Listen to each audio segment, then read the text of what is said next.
This is what I looked like at the start of my fitness journey. And over the past 2.5 years, I've managed to add 6 inches to my arms.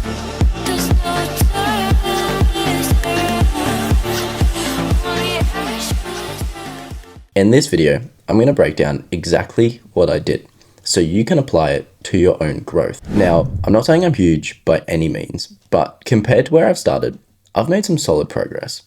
Now, I'm not saying I've figured out the ultimate secret to building big arms. I'm just sharing what's worked for me and what I've learned along the way. I'd encourage you to take what's useful and leave what's not. This is simply just what's worked for me. When I first started my progress, I was super skinny, but I never actually measured how big my arms were. Looking at these pictures, I'd estimate anywhere from around 8 inches to 10. So I'll split the difference and say 9. Currently, without a pump, my arms are around 15 inches. I noticed the most growth in my arms when I added a dedicated arm day into my split. Here's what that looked like. Chest and back, arms, legs, and then push-pull legs for the rest of the week. For my dedicated arm day, I did 6 sets in total. 2 triceps, 2 bicep, and 2 shoulder exercises. When it comes to arm training, I made sure to target all the different muscle groups that make up the triceps and the biceps. Triceps are made up of 3 heads: the long head, lateral head, and medial head. So I picked exercises that hit all of them.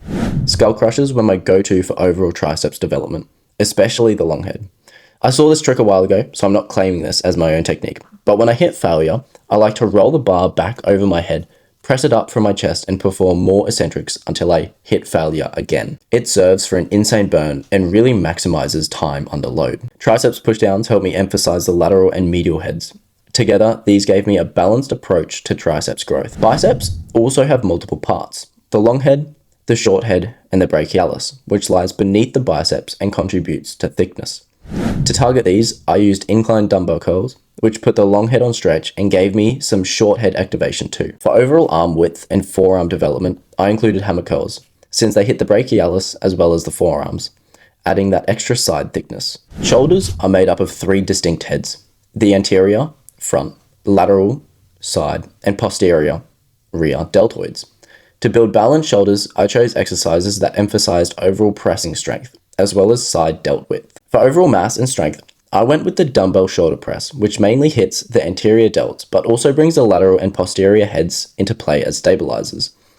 To really bring out the width of my shoulders, I added the machine lateral raise. Using the machine kept constant tension on the side delts throughout the movement, which helps maximize growth in that area. My rear delts get direct work on back day, ensuring they don't get neglected. At the end of the day, it really just comes down to finding out what works best for you and sticking with it. If you stay consistent in the gym and you have solid nutrition, your arms are gonna grow, even if you don't follow this or anyone else's advice. I'm evidence of this, because even though I saw heaps of arm growth using this arm day, I felt as though other aspects of my physique were lacking, as well as having time constraints. So my current split is different. It goes like upper day, legs, push, pull, and then legs. I've pretty much combined arms and chest and back to address my busy schedule.